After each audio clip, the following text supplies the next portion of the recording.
নমস্কার, S Bangla news online খবর সব দেখাবো আমরা।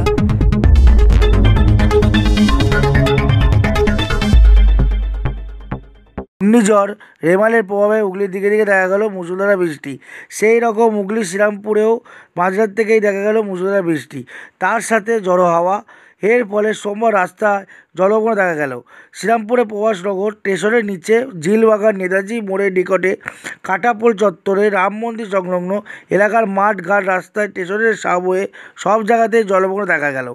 যদিও ট্রেন চলাচল রীতিমতো স্বাভাবিক করা হয়েছে, রাস্তাঘাটে মানুষ চলাচল স্বাভাবিকের থেকেও কম আছে, জনজীবন অনেকটাই বিপর্যয় হয়েছে।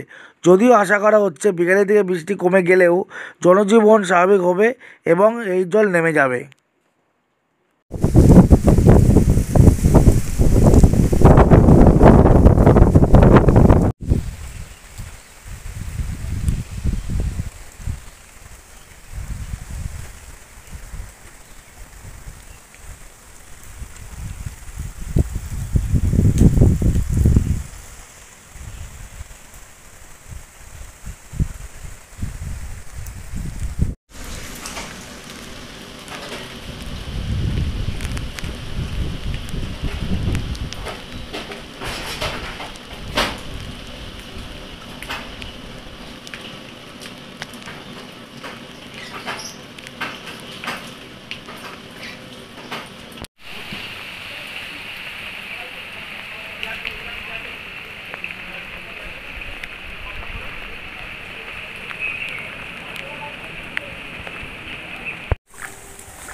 যেমনটা আপনারা দেখতে পাচ্ছেন, পুরো এলাকা জলমগ্ন হয়ে গেছে।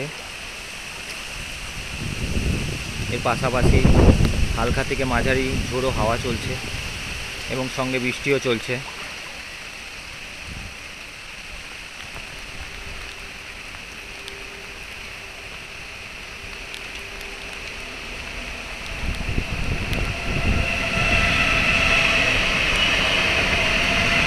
ট্রেন চলাচল ইতিমধ্যেই স্বাভাবিক হয়েছে, দেখতেই পাচ্ছেন।